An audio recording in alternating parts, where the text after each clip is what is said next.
ಕೇರಳದ ಜೆಡಿಎಸ್ ಘಟಕ ಮಾತೃಪಕ್ಷ ಜೆಡಿಎಸ್ನೊಂದಿಗೆ ಇರುವ ನಂಟು ಕಡಿದುಕೊಂಡಿದೆ. ಮಾಜಿ ಪ್ರಧಾನಿ ಮಣ್ಣಿನ ಮಗ ದೇವೇಗೌಡರ ನೇತೃತ್ವದ ಜಾತ್ಯತೀತ ಜನತಾದಳ ಪಕ್ಷದ ಸಂಬಂಧವನ್ನು ಸಂಪೂರ್ಣವಾಗಿ ಕೇರಳ ಜೆಡಿಎಸ್ ಘಟಕ ತೊರೆದಿದೆ. ಮಂಗಳವಾರ ನಡೆದ ಪಕ್ಷದ ಸಭೆಯಲ್ಲಿ ಈ ತೀರ್ಮಾನ ತೆಗೆದುಕೊಳ್ಳಲಾಗಿದೆ. ಕೇರಳದ ಜೆಡಿಎಸ್ ಘಟಕವು ಸಿಪಿಎಂ ನೇತೃತ್ವದ ಎಲ್ಡಿಎಫ್ನ ಭಾಗವಾಗಿದ್ದು, ಇಬ್ಬರು ಶಾಸಕರನ್ನು ಹೊಂದಿದೆ.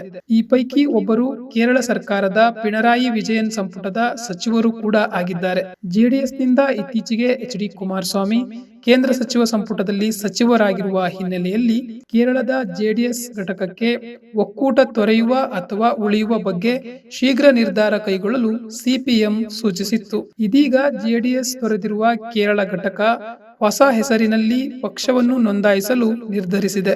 ಎಲ್ಲಾ ಕಾನೂನು ಸಾಧ್ಯತೆಗಳನ್ನು ಪರಿಶೀಲಿಸಿ ತಜ್ಞರ ಅಭಿಪ್ರಾಯ ಪಡೆದು ಅಂತಿಮ ನಿರ್ಣಯ ಕೈಗೊಳ್ಳುವುದಾಗಿ ಕೇರಳ ಜೆಡಿಎಸ್ ಅಧ್ಯಕ್ಷ ಮ್ಯಾಥ್ಯೂ ಟಿ. ಥಾಮಸ್ ಹೇಳಿದ್ದಾರೆ. ಇದರೊಂದಿಗೆ ಸದ್ಯಕ್ಕೆ ಕೇರಳದಲ್ಲಿ ಜೆಡಿಎಸ್ ಸಂಪೂರ್ಣವಾಗಿ ಮುಳುಗಡೆ ಆದಂತಾಗಿದೆ.